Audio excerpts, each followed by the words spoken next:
Before we begin, drop a comment below with your country and what time it is right now where you're watching. Whether it's sunrise in Nairobi, midnight in New York, afternoon in Canada, or evening in France, I want to know. Don't just sit back. Tell me where in the world you are. Now, let's dive into the story. The first thing Elowen Mirith heard was the word ugly whispered like a curse.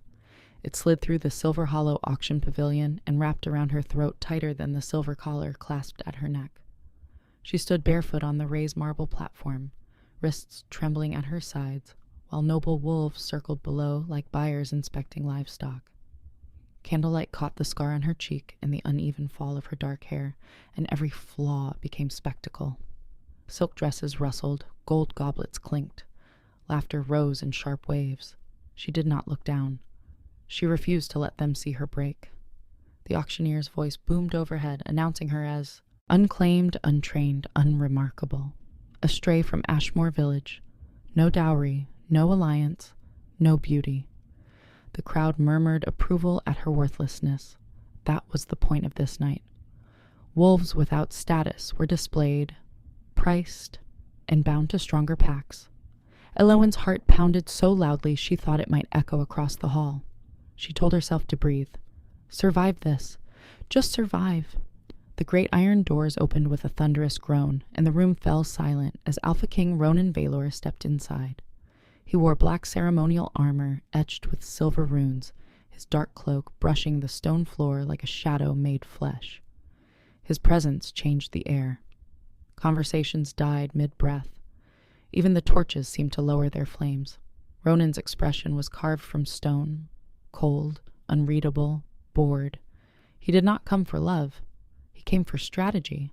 His kingdom needed a Luna, but he refused political traps disguised as beauty. No ambitious noble daughter would chain him through marriage. He would choose someone plain, someone harmless, someone who could not challenge him. His sharp gray eyes swept over the candidates until they landed on Elowen. She felt the weight of his stare like frost creeping over skin. He circled the platform once, boots striking marble in slow, deliberate steps. A few nobles chuckled, thinking he was inspecting her to mock her. Ronan stopped directly in front of her and lifted her chin without gentleness. He studied her face, as if searching for threat. He saw none. "She will do," he said. The words hit Elowen harder than any insult. Not beautiful, not worthy, just useful. The gavel struck. The crowd gasped in confusion. Lady Seraphine Duskrin's jeweled fan snapped shut in outrage. Lord Cassian Thornmere stiffened near the stage, disbelief flashing across his features. Ronan released Elowen's chin and addressed the assembly without raising his voice. He spoke of simplicity, of choosing a Luna free of ambition, free of political clause. A quiet mate would keep the throne stable. A plain girl would cause no rivalry. Laughter flickered again in the room, this time edged with pity. Elowen felt heat burn behind her eyes, but forced it back. She would not cry here, not in front of wolves who measured worth by silk and symmetry. Guards stepped forward to remove the silver collar, but before they could touch her, the torches lining the walls sputtered violently. A sudden gust of wind tore through the pavilion, though the doors were closed. Elder Mirren Solcrest rose from the upper balcony, white robes flowing around his frail frame. His voice cut through the chaos. "Alpha King, do you know what you have claimed?" Ronan's jaw tightened. "I claimed a mate," he answered coolly, but Elder Mirren's pale eyes glowed faintly in the dim light. "No," he whispered. "You have claimed the last ember of a bloodline you believed destroyed." The murmurs turned to anxious whispers. Elowen felt a strange warmth spread beneath her skin, beginning at the small crescent birthmark near her collarbone. It pulsed once, twice. She sucked in a breath as silver light flickered faintly under her flesh. She had hidden that mark her entire life. Her mother had warned her never to reveal it. Ashmore village had burned the night soldiers came searching for a child marked by the moon. Elowen had survived by pretending to be ordinary, invisible. Ugly was safer than powerful. Ronan noticed the glow. His eyes sharpened instantly. This was no harmless stray. Something ancient stirred in her scent, something he had not recognized before. The marble beneath her feet cracked with a sharp snap. Gasps erupted around the hall. Seraphine's confident smile faltered. Cassian's hand moved toward his sword. The torches flared bright blue, then burst raining sparks. Elowen's eyes flashed silver for a single heartbeat before she forced them back to brown. She did not understand what was happening, only that the secret she had buried was clawing its way into the light. Ronan stepped closer instead of retreating. He could feel it now. Raw power coiled beneath her quiet exterior. Not polished, not trained, but real and dangerous. Elder Mirren's voice trembled as he spoke again. The Mooncrest heir lives. The words struck like thunder. Mooncrest was a royal line thought wiped out during King Aldrich Valor's reign. Ronan's father had crushed that rebellion himself. If Elowen carried that blood, then choosing her was not simple. It was political wildfire. A scout burst through the doors at that moment, kneeling urgently. Your Majesty, Prince Cadric Valeris has crossed the Frostfang borderlands with armed forces. The rival heir. The timing was no coincidence. Ronan looked back at Elowen, and for the first time, uncertainty flickered in his controlled expression. He had wanted an obedient Luna. He had chosen an ugly duckling to avoid war. Instead, he might have awakened the one, woman whose existence could ignite it. Ronan did not release Elowen when the scout finished speaking. The hall was still in chaos. Nobles whispering, guards moving, sparks dying on the marble floor. But he heard only the echo of one word. Mooncrest. His father had burned that name from history. He remembered standing as a boy beside King Aldrich Valor on a battlefield soaked in ash, watching banners fall beneath smoke-choked skies. The Mooncrest pack had resisted Ironvale's rule. They had been strong, too strong. Aldrich had ordered their execution to prevent future rebellion. Ronan had believed it necessary. Mercy was weakness. Weakness led to war. Now the past stood in front of him wearing a gray dress and shaking hands. He searched Elowen's face for defiance, for hatred, for ambition. He found confusion, fear, and something else, buried resolve. If Prince Cadric Valeris knew she lived, that meant spies had watched this auction long before Ronan arrived. He had not simply chosen a mate tonight. He had walked into a trap woven years ago. The realization settled like ice in his chest. Still, he refused to show doubt before the court. Kings did not falter. Elowen barely heard the scout's words. Her ears rang as memories crashed through her mind like splintered glass. Ashmore village at dusk, her mother Mira kneeling before her with soot on her face, pressing a small silver pendant into her palm. Hide who you are, Mira had whispered urgently. If they see the mark, they will kill you. Flames had swallowed rooftops behind her. Wolves in black armor had stormed through the streets, bearing Ironvale's crest. Elowen remembered running into the woods while her mother turned back toward the fire. She had never seen Mira again. For years, Elowen believed her family died because they were weak, ordinary. Now she understood they had been hunted for blood. Her birthmark pulsed again beneath her collarbone, and she pressed her hand over it, trying to steady the glow.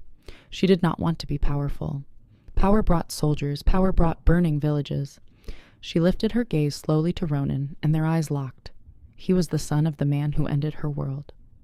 Lady Seraphine Duskren stepped forward gracefully, her voice smooth as silk, though tension sharpened her smile.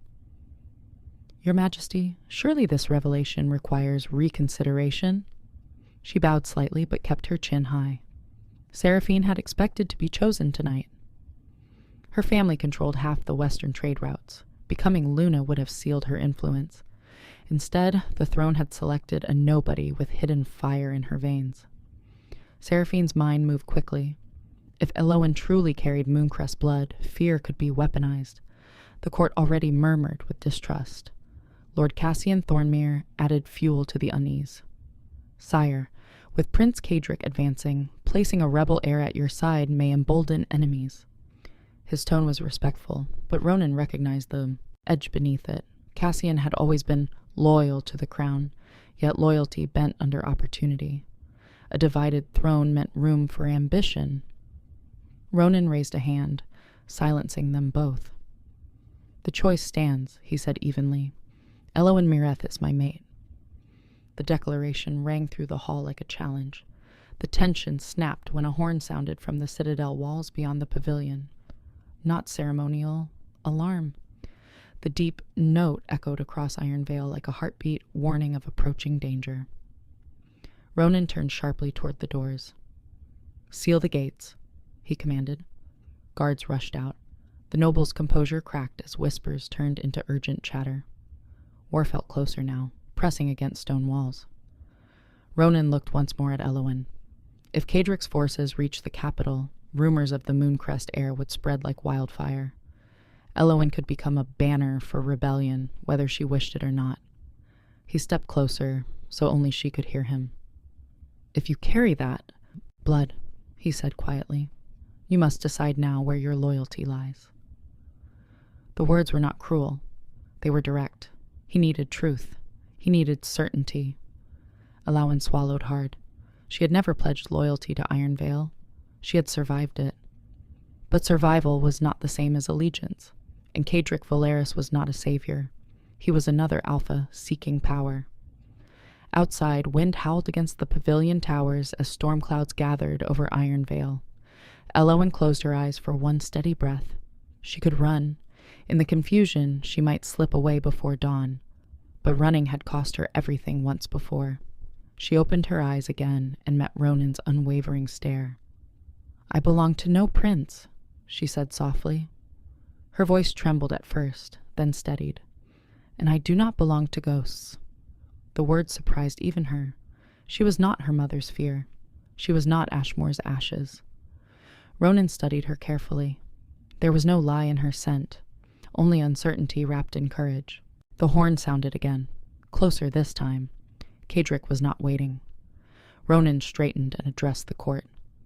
"Prepare for council at once. The kingdom moves tonight." As nobles scattered, Elowen remained standing on the cracked marble platform, realizing her quiet life had ended.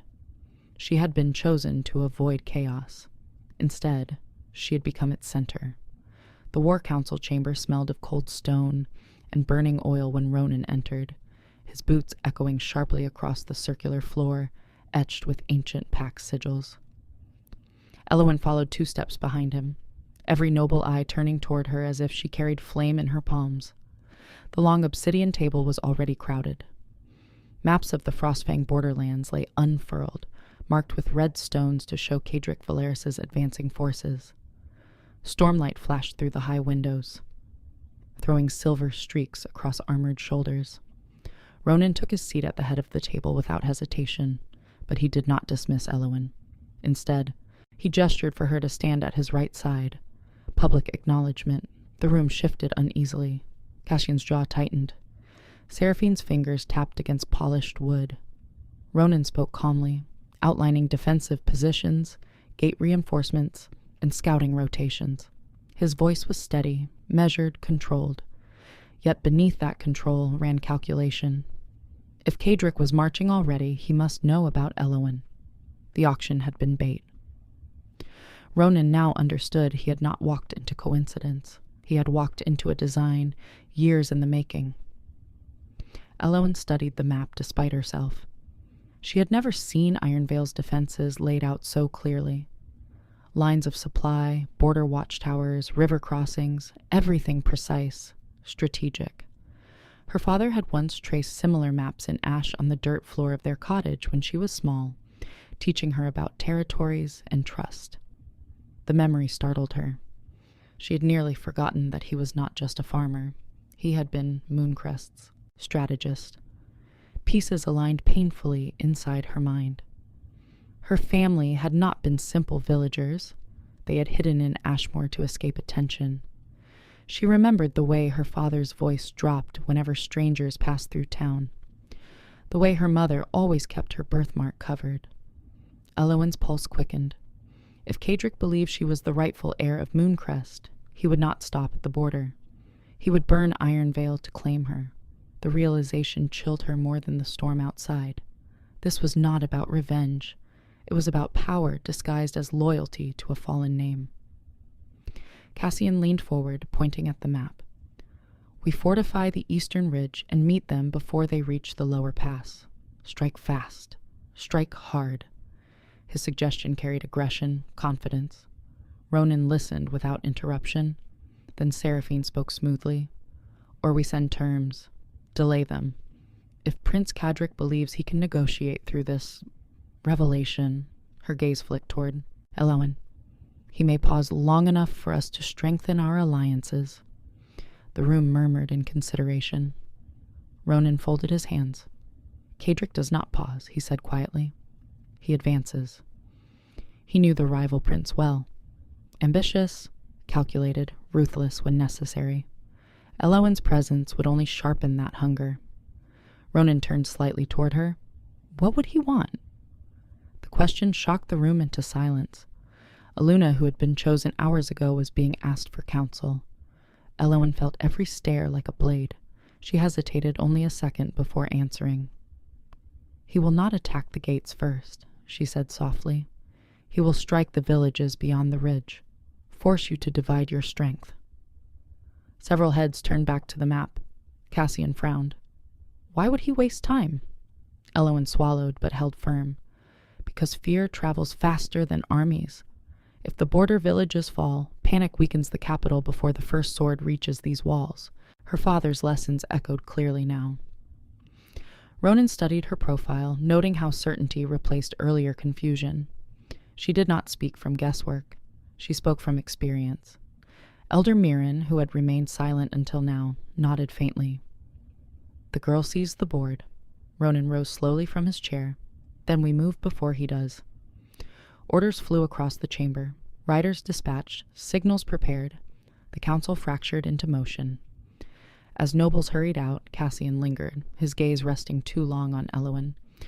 Not with admiration, with suspicion, Ronan noticed. When the chamber finally emptied, thunder rolled above the citadel towers. Ronan stepped closer to Elowen, lowering his voice. You understood his strategy because you were trained for war. It was not accusation. It was fact. Elowen met his gaze without flinching. I was trained to survive.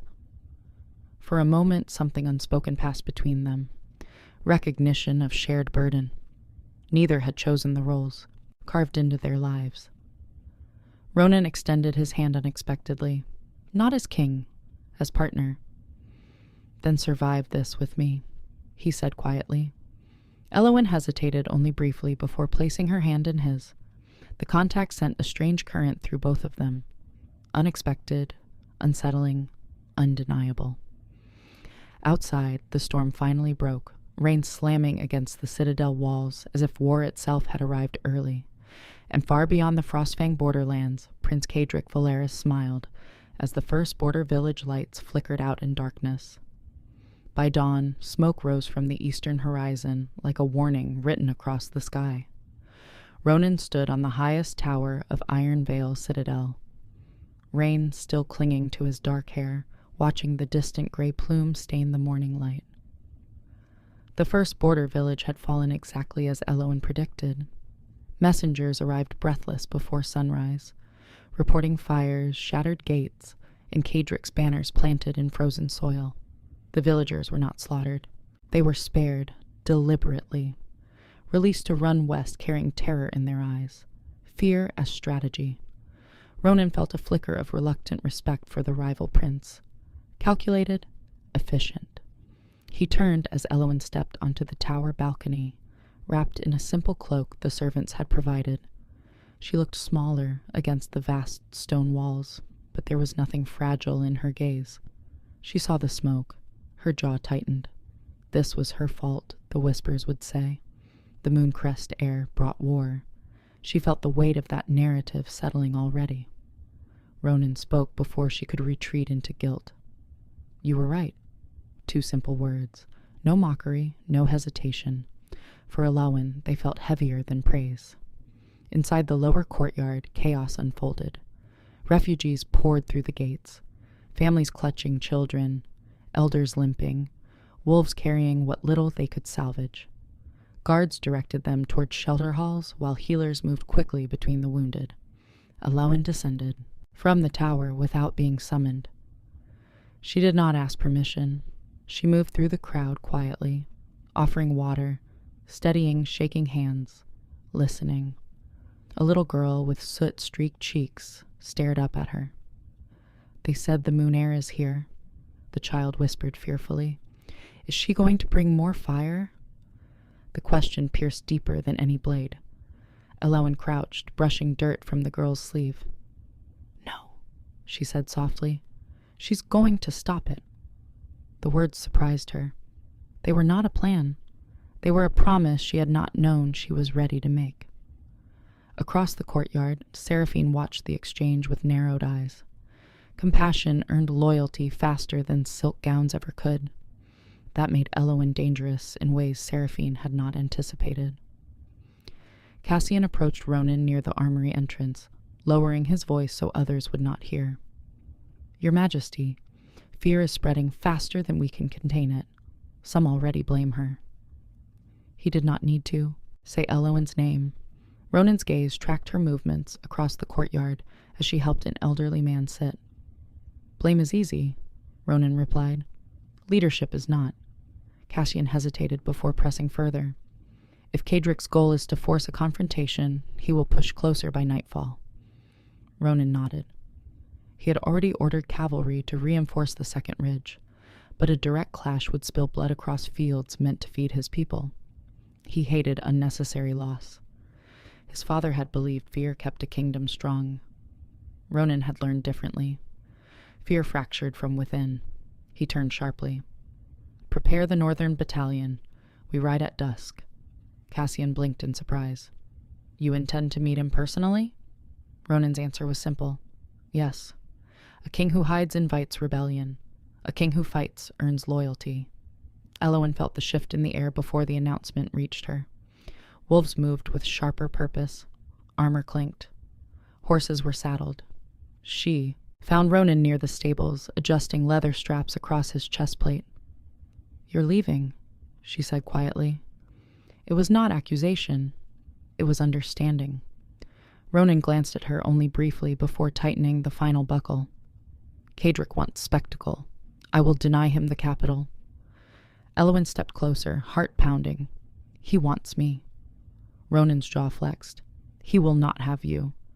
The certainty in his voice startled them both. It was not political calculation. It was instinct. Protective. Elowen swallowed. "Then let me ride with you." The request hung between them like drawn steel. Ronan shook his head immediately. "No." She held his gaze firmly. "If he believes I'm hidden behind walls, he'll burn everything to reach me. If I stand beside you, it changes the board." Ronan studied her face. She was afraid, but she was not reckless. She understood stakes. That made refusing her harder. A horn echoed across the courtyard, signaling troop formation. Time thinned. Ronan stepped closer to Elowen, lowering his voice. "If you ride, you follow my command without hesitation." She nodded once. "Agreed." He hesitated only a heartbeat longer before turning toward the assembled cavalry. When Elowen mounted the horse beside him, murmurs rippled through the gathered soldiers. The plain girl from the auction now rode at the Alpha King's side as smoke darkened the horizon. Seraphine watched from the balcony, her fingers gripping stone. This was no longer a spectacle of embarrassment, it was transformation. Cassian mounted behind Ronan, eyes unreadable. As the gates opened and hooves thundered across the drawbridge, Elowen felt the wind cut against her face, sharp and cold. Fear trembled beneath her ribs, but something stronger rose with it. Not revenge, not pride, purpose, and beyond the second ridge, Prince Kadric Valeris waited, confident that the Alpha King would finally come to him. The second ridge came into view just before sunset, painted in bruised shades of red and gold. Ronan signaled for the cavalry to slow as they crested the hill. Below them, Kadric Valeris's forces waited in disciplined lines, black and crimson banners snapping in the wind. The battlefield stretched wide and silent between them. a frozen meadow scarred by cart tracks and abandoned farm tools. Smoke drifted from distant cottages. Alowan felt her heartbeat in her throat as her horse shifted nervously beneath her. She searched the opposing ranks until she found him. Prince Cadric sat tall on a white stallion, armor polished to a mirror sheen, auburn hair pulled back from a face that carried too much confidence for a man at war. His gaze locked on her immediately. Not Ronan. Her. A slow smile curved his lips, as if confirming a rumor. Ronan noticed. His grip tightened around his reins. He had faced Cadric before in border disputes, but never with stakes like this. Tonight was not about land. It was about inheritance. Cadric lifted one gloved hand, and his army halted completely. The silence felt deliberate, theatrical. He nudged his horse forward alone, stopping halfway across the field. Ronan mirrored the gesture, riding out to meet him. Elowen followed without being asked. Cassian remained behind with the troops, tension rolling off him like heat from iron. The wind picked up, whipping cloaks and stirring loose dirt. When the two leaders faced each other, the air felt thinner. "Alpha King," Cadric greeted smoothly. His eyes flicked again to Elowen. "And Mooncrest Lost Star." The title struck her like a physical blow. Ronan's expression remained unreadable. "State your purpose," he said flatly. Cadric laughed softly. "You already know it. The bloodline you tried to erase stands beside you. Iron Veil was built on stolen ground. I have come to restore what was taken." His tone was calm, almost reasonable. That made it more dangerous. Alowan forced herself to speak. "Restore it to whom?" she asked. Kedric's gaze softened artificially. "To you." The words carried temptation disguised as justice. Cadric leaned slightly closer, lowering his voice, though the field was silent enough for all to hear. "You deserve a throne that belongs to your ancestors. Stand with me, and Iron Veil falls without further bloodshed." Ronan did not move, but something dark flashed behind his eyes. Alowan felt every soldier watching, waiting for her answer. The offer was simple. Join Cadric, reclaim Mooncrest, punish the son of the king who destroyed her family. A part of her imagined it, standing atop Iron Veil's walls as its conqueror instead of its accused. But then she remembered the refugees in the courtyard, the frightened child asking if she would bring more fire. Kedric's army had already burned villages to force this meeting. Restoration built on fear was no restoration at all. She lifted her chin. "You don't want justice," she said clearly. "You want leverage." A murmur rippled through both armies. Kedric's smile faded just slightly. Ronan turned his head a fraction toward her, surprised. He had expected hesitation. Instead, she sounded certain. Kedric straightened in his saddle. "Think carefully," he warned, his voice cooling. "Your father died fighting this kingdom." Elowen's breath caught, but she held steady. "My father died protecting me," she corrected, "not protecting your ambition." The words landed harder than any blade. For a split second, Cadric's composure cracked. He had counted on resentment. He had counted on grief. He had not counted on discernment. Ronan felt something shift inside him. Not strategy, not politics, but respect. Alowan was not aligning with him because she had to. She was choosing, and that choice changed everything. Kedric's eyes hardened. "Then you stand with your oppressor." Alowan met his stare without flinching. "I stand against anyone who burns homes to prove a point." The wind stilled as if waiting. Kedric drew his sword slowly, the blade flashing under the dying sun. "Then you have made your decision." He wheeled his horse sharply and rode back toward his ranks. Ronan did not hesitate. "Form!" he shouted, turning toward his army. Steel sang as weapons were drawn. The meadow that had been silent moments ago exploded into motion. Arrows darkened the sky. Horses charged. The first clash of metal against metal rang across the ridge like a bell announcing fate. Elowen felt her pulse spike as she steered her horse back toward Iron Veil's line. She had rejected one throne. Now she had to survive the consequence. Ronan's voice cut through the chaos. commanding formations with ruthless precision. For all his coldness, he fought for his people, not spectacle. Elowen drew the dagger strapped to her side, the blade trembling slightly in her grip. The battle had begun, and there would be no returning to obscurity after this. Steel collided with a sound like breaking ice as the two armies crashed together. The meadow vanished beneath a storm of hooves, shouted commands, and the sharp metallic scent of blood. Elowen's horse reared as a wave of Emberfang soldiers surged forward. She tightened her grip and forced herself not to freeze. Around her, Unveil warriors formed defensive arcs exactly as Ronan had ordered. He moved through the chaos like a blade given human shape. Precise, controlled, striking only where necessary. Elowen saw him disarm an opponent without killing him, turning his horse sharply to shield a fallen soldier instead of chasing glory. War did not thrill him. It weighed on him. That realization struck her unexpectedly. A soldier lunged toward her from the side. She reacted on instinct, ducking and driving her dagger into the attacker's shoulder. The wolf collapsed with a cry, not dead, but disarmed. Her hands shook violently afterward.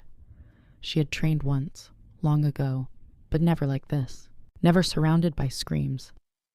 Across the field, Kedrick cut through Unveil's line with calculated aggression, always pushing toward the center where Elowen rode. He was not reckless. He was hunting. Cassian intercepted him briefly, their swords clashing in a shower of sparks before Kedrick twisted free with unsettling ease. "You're fighting the wrong battle," Kedrick taunted as he rode past. "Your king stands beside stolen blood." Cassian's eyes darkened, doubt flickering for the first time. Elowen noticed. Seeds of mistrust were spreading even mid-battle. She understood then that Kedrick's greatest weapon was not his blade. It was narrative. Divide the throne from within, and victory followed. The ground beneath her horse trembled as more soldiers advanced. She caught sight of Ronan again, locked in combat near the ridge's edge. An Emberfang warrior aimed a spear toward his exposed flank. Elowen did not think. She spurred her horse forward and shouted a warning. Just in time. Ronan turned, deflecting the strike with inches to spare. For a brief second their eyes met through the chaos.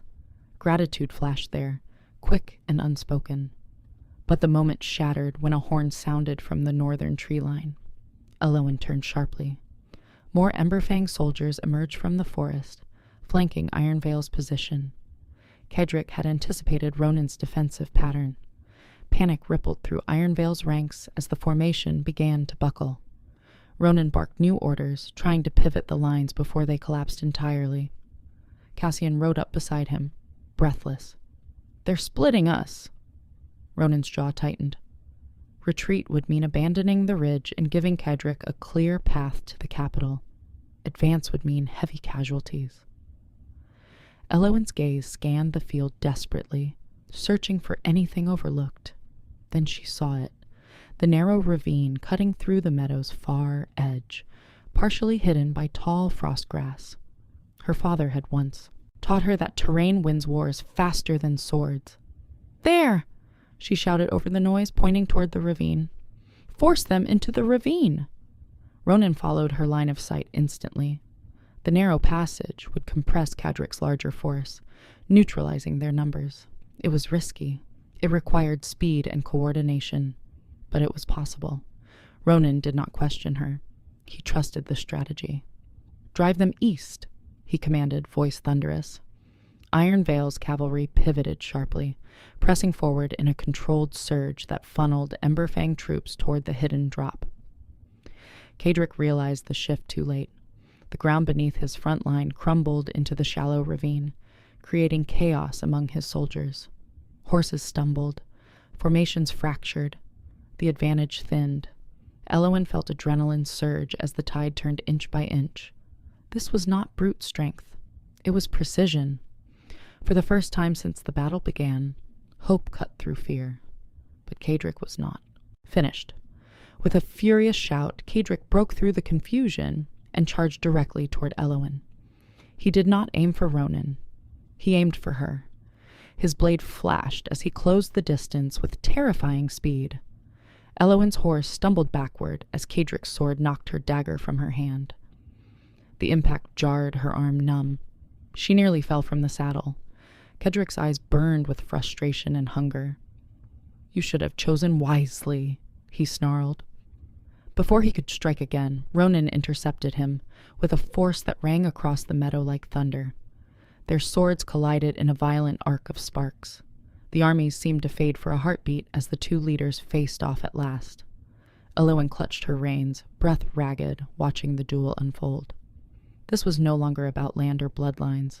It was personal, and only one alpha would ride away from this field standing. The clash between Ronan and Kadric silenced the field in a way no command ever could. Their blades struck with a force that echoed across the ravine, metal ringing against metal in sharp bursts. Kadric fought with speed and calculated fury, each strike aimed to overpower rather than exhaust. Ronan countered with grounded precision, absorbing impact, redirecting momentum, waiting for openings that came only in fractions of a second. Sparks flashed between them like lightning caught at ground level. Elowen watched from several paces away, heart hammering so loudly she could barely hear the rest of the battle. Around them, Unveil forces regained formation while Emberfang's soldiers struggled near the ravine's edge. The tide was shifting, but not yet decided. Kedric feinted left and swung hard right, grazing Ronan's shoulder. Blood darkened the king's armor. A sharp inhale rippled through nearby soldiers. Kadric smiled. "You fight like your father," he taunted. Ronan's reply was quiet but cutting. "I rule differently." Kadric lunged again, pressing advantage, forcing Ronan back step by step toward uneven ground. Elowen saw the danger before Ronan did. The earth behind him sloped sharply into loose gravel. One misstep would send him sliding. She searched frantically for her dropped dagger, finding it half buried near her horse's hooves. As she reached for it, a shadow fell over her. Cassian stood there, breathing hard, sword lowered, but eyes stormed with conflict. "This war exists because of you," he said, voice raw. Elowen met his gaze steadily. "No, it exists because ambition always finds an excuse." Cassian's jaw tightened.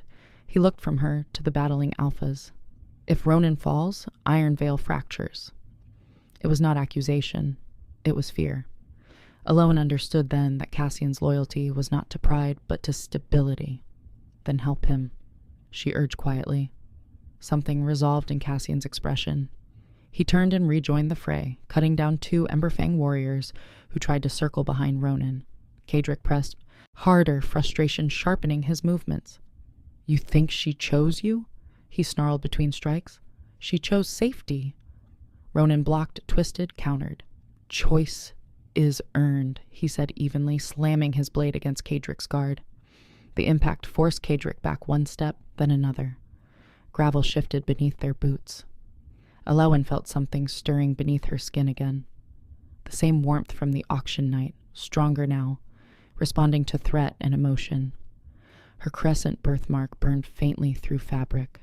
She had ignored it before, hidden it, but hiding had never stopped war. A sudden cry rose from Unveil's left flank. Emberfang reinforcements had broken through the compressed ravine and were reforming. The battle was not over. It was evolving. Ronan and Kadric locked blades, faces inches apart. "Kneel," Kadric hissed. Ronan's answer was a shove that broke the lock entirely. Elowen stepped forward without fully realizing it. The heat beneath her. Skin flared, racing along her veins like molten silver. The ground beneath her boots trembled faintly, not violently, but with focused vibration. Kadric noticed first. His eyes flicked toward her as a faint glow outlined her silhouette. For a heartbeat, the battlefield paused in collective disbelief. Elowen lifted her hand instinctively, palm outward. The tremor intensified just enough to destabilize Emberfang soldiers clustered near the ravine's unstable edge. Loose earth gave way beneath them, forcing retreat instead of advance. It was not destruction. It was redirection, controlled, intentional. Ronan stared at her in stunned recognition. This was not wild power. This was command. Kadrick's expression shifted from triumph to alarm. "You were never meant to awaken here," he muttered. Elowen's voice carried across the field, steady despite the storm inside her. "I was never meant to be hidden." Ronan seized the opening. With a decisive movement, he disarmed Kedrick, sending the rival's sword spinning into the grass. Ronan's blade stopped inches from Kedrick's throat. Silence fell heavy over the battlefield. Emberfang's soldiers froze, unsure whether to continue. Ronan's chest rose and fell steadily, blood dripping from his shoulder, but posture unyielding. "Yield," he commanded. Kedrick's eyes burned with fury, but calculation replaced it quickly. He raised his empty hand slowly. "This is not over," he said quietly. Ronan lowered his sword only after Emberfang forces began retreating in disciplined order. The meadow exhaled as battle noise faded into distant hoofbeats. Elowen felt the heat beneath her skin settle back into a steady pulse. She had revealed what she was. There was no returning to obscurity now. As Ironveil soldiers began to cheer cautiously, Ronan looked at her, not as strategy, not as risk, but as equal force standing beside him.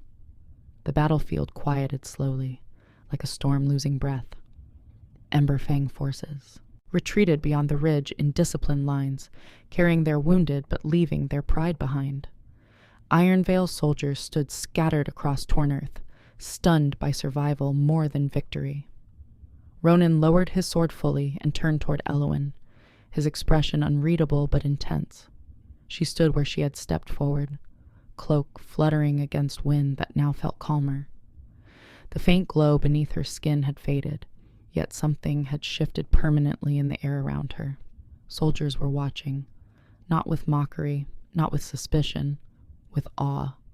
Cassian approached first, helmet tucked beneath his arm. He looked at Elowen as if seeing her for the first time. "You redirected the collapse," he said quietly. It was not praise. It was acknowledgement. Elowen nodded once, unsure how to respond. Power felt heavier now that it had been witnessed. Ronan finally spoke, voice steady despite blood soaking into his armor. "Ironveil stands because she stood." Those words traveled, faster than any horn signal. By the time they rode back toward the capital, rumors had already begun weaving themselves into legend. Refugees who had fled earlier now returned cautiously to the ridge, whispering about the moon-marked Luna, who bent the earth to protect them. Elowen rode in silence beside Ronan, exhaustion settling deep into her bones. The adrenaline that had carried her through battle faded, leaving behind trembling doubt. She had used her bloodline openly. What would that mean tomorrow? Would nobles rally behind her or fear her? Would Ronan see her as ally or threat? The wind shifted as they approached Ironveil's gates, carrying the scent of rain-washed stone and waiting crowds. Torches lined the walls despite daylight, as if the city had prepared for either celebration or mourning. When the gates opened, cheers erupted, not deafening, but rising steadily, uncertainly at first, then stronger. Ronan did not wave. He did not perform triumph. He simply rode forward. Elowen followed. Inside the courtyard, Elder Mirren stepped forward before anyone else. His pale eyes studied Elowen with quiet satisfaction. "The Mooncrest blood answers only to will, not revenge," he murmured. Elowen felt the truth of that settle into her chest. She had not acted from anger. She had acted from choice. That difference mattered. Seraphine stood near the staircase, expression carefully composed. The political board had changed entirely. Elowen was no longer an embarrassment from an auction. She was power validated by survival. Seraphine inclined her head slightly in public respect. It was small. It was strategic. Cassian gave the order to stand down and dismiss formations. Soldiers dispersed to tend wounds and repair armor. Ronan dismounted stiffly, ignoring the pain in his shoulder as healers rushed toward him. Before allowing them near, he turned back to Elowen. "Walk with me," he said quietly. It was not command. It was request. They moved toward the inner balcony overlooking the city. From there, Iron Veil stretched wide, stone rooftops, narrow streets, market banners fluttering weakly after the storm. Smoke from cooking fires curled upward peacefully. Ronan rested his hands on the balcony rail, staring outward. "You could have taken his offer," he said after a long silence. Elowen stepped beside him. "So could you," she replied gently. He glanced at her, surprised. She continued, "You could have ended this without risking your people." Ronan's gaze returned to the city. Peace built on surrender to ambition is not peace. Elowen nodded slowly. She understood now that Ronan was not his father. King Aldrich had ruled through fear and eradication. Ronan ruled through measured strength. Imperfect, flawed, but deliberate. The wind lifted her hair slightly as she exhaled. "I didn't choose you because you were safe," she admitted. "I chose because you fight to protect, not to possess." The honesty hung between them, fragile but real. Ronan turned fully toward her then, gray eyes steady. "And I did not choose you because you were harmless." His voice softened just slightly. "I chose you because you look like someone who would endure." Elowen felt warmth rise to her cheeks, not from power this time, but from something unfamiliar and gentler. Below them, Iron Veil buzzed with cautious hope.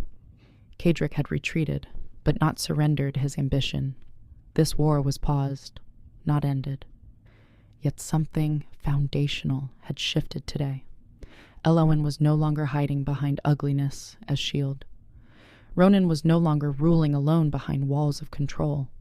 They stood side by side on the balcony as evening light stretched long across the city. For the first time since the auction, Elowen did not feel like a pawn on someone else's board. She felt like a player who had finally stepped into her own story. Night fell over Iron Veil, heavy and restless.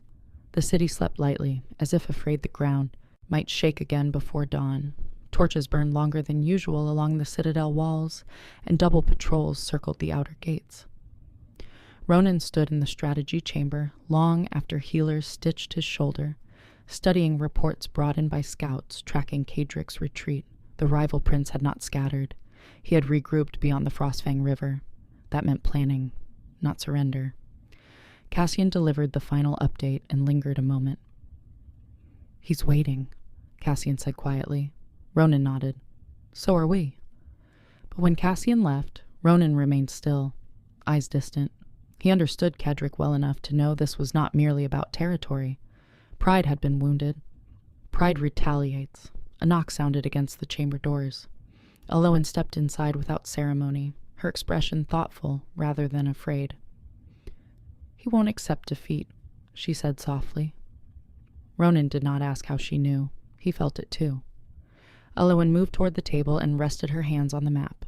"Kadric didn't retreat because he lost numbers," she continued. "He retreated because he lost narrative."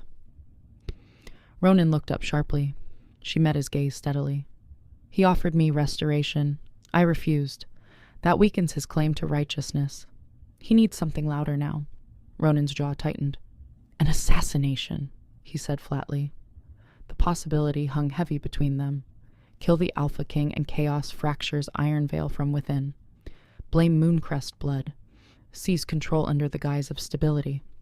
Elowen felt a cold clarity settle over her. "He will strike before dawn," she said. Ronan did not argue. Instead, he reached for the alarm bell mounted beside the council doors and pulled it sharply.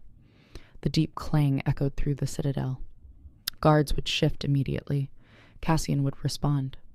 But even as preparations began, Elowen sensed something else. A subtle tremor in the air, like breath held too long. Kadric was not reckless. He was precise. The attack did not come at the gates. It came from within. A scream shattered the corridor outside the chamber, followed by the clash of steel. Ronan moved instantly, drawing his sword as the doors burst open. 2 Emberfang assassins lunged forward, cloaked in black, and moving with terrifying coordination. Cassian met one head-on while Ronan intercepted the other. The chamber exploded into motion. Elowen stepped back instinctively, heart racing, as blades flashed inches from her. The assassin Ronan faced fought without hesitation, aiming directly for the king's wounded shoulder. Ronan blocked but staggered slightly. Blood reopened beneath his armor. Cassian disarmed his opponent with a brutal twist, but a third figure emerged from the shadows behind Elowen. She barely had time to turn before cold steel pressed against her throat. "Yield the throne," the assassin hissed, "or he dies." Ronan froze mid-strike. The room narrowed to one impossible choice. Elowen felt the blades chill against her skin, steady and deliberate. Fear surged, but it did not paralyze her. She remembered the child in the courtyard, the soldiers on the ridge, the choice she had already made. Kedrick believed she would hesitate to protect Ronan. He believed her loyalty fragile. The assassin tightened his grip slightly, drawing a thin line of blood. Ronan's eyes darkened with something far more dangerous than anger. "Let her go," he commanded lowly. The assassin smiled faintly. "Kneel first." The moment stretched thin as wire. Elowen closed her eyes for a fraction of a second, not in surrender, but in focus. The warmth beneath her skin answered instantly, stronger than before. She did not unleash it wildly. She directed it inward into the stone floor beneath them. A sharp crack split the marble between her and the assassin. The sudden fracture destabilized his footing just enough. She twisted sharply as he stumbled, elbowing backward with every ounce of strength she had. The blade slipped from her throat. Ronan moved faster than thought, driving his sword through the assassin's guard and ending the threat in one clean motion. Cassian subdued the final attacker seconds later. Silence fell hard over the chamber, broken only by Elowen's uneven breathing. A thin line of blood traced her neck, but she stood upright, steady. Ronan crossed the space between them in 2 strides, hands gripping her shoulders. "Are you hurt?" he demanded. She shook her head once. "He miscalculated," she whispered. Ronan understood instantly. Kedrick had believed fear would fracture them. Instead, it had solidified something unbreakable. Guards flooded the chamber moments later, dragging bodies away. Cassian wiped his blade clean, eyes fierce. "This ends now," he said. Ronan's gaze hardened with quiet resolve. Kedrick had crossed from war into treachery, and treachery demanded final reckoning. Dawn broke cold and clear over Iron Vale, as if the sky itself demanded resolution. The assassins' bodies had barely been removed when Ronan gave the order to march. There would be no waiting, no slow diplomatic exchanges. Kedrick had sent blades into his home. That line could not be uncrossed. Iron Vale's army assembled with grim silence in the courtyard, armor polished, banners raised. Elowen stood beside Ronan, not as symbol, not as leverage, but as declared Luna before the gathered ranks. Word of the night's attack had spread quickly. There was no doubt now about Kedrick's intent. This was not restoration. It was domination. Ronan addressed his soldiers plainly. No grand speeches, no theatrics. "We end this today," he said. The simplicity carried weight. Elowen felt the city watching from balconies and rooftops. Fear had lived here long enough. It was time for certainty. When the gates opened once more, the march felt different than the ride before. This was not reaction. This was conclusion. Kedrick waited at the Frostfang River as if expecting them. His remaining forces formed a tight defensive arc behind him. He looked tired but unyielding. When Ronan approached across the shallow riverbank, Elowen at his side, Kedrick's expression hardened. "You survived," he said coolly. Ronan did not respond to the taunt. "You sent assassins into my home," he stated evenly. "You burned villages.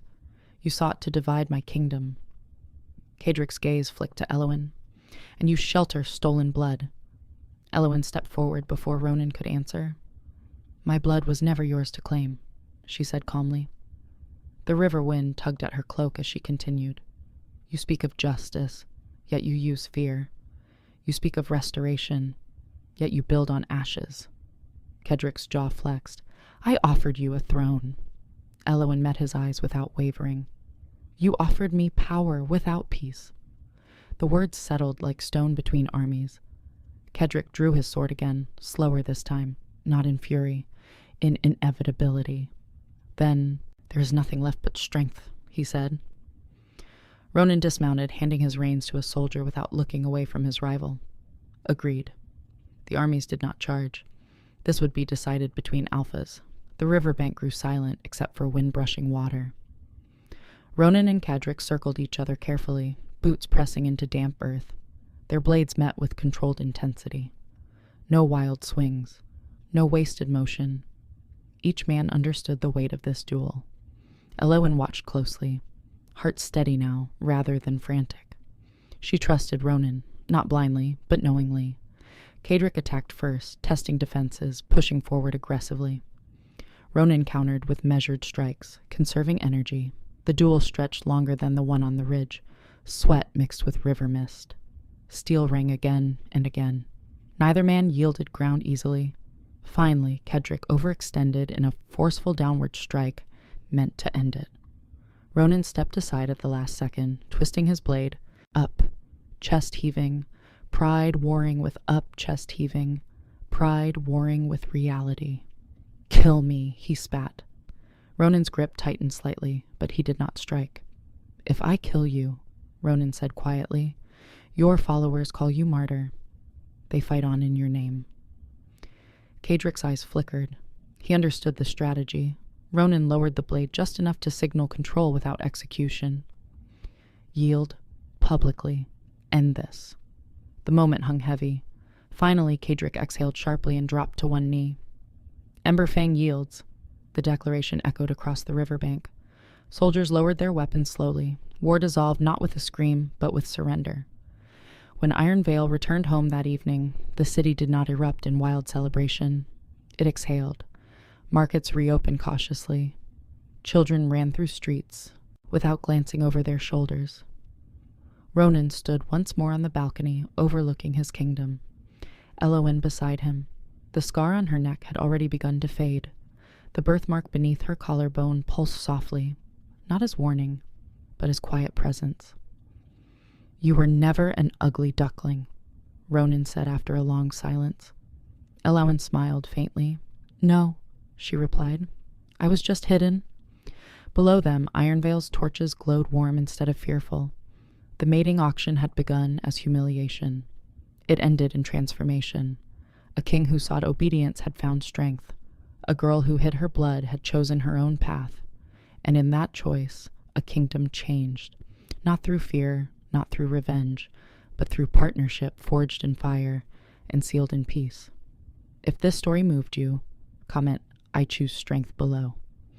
I want to see who was really paying attention. And tell me, at what moment did you realize Elowen was never the ugly duckling? If you felt the tension, the betrayal, the shift in power, don't just scroll away. Like this video so more people can discover stories like this. Subscribe if you believe underestimated people always rise. And turn on notifications so you don't miss the next story where power, love, and destiny collide. Remember, sometimes the one everyone overlooks is the one who changes everything. I'll see you in the next story.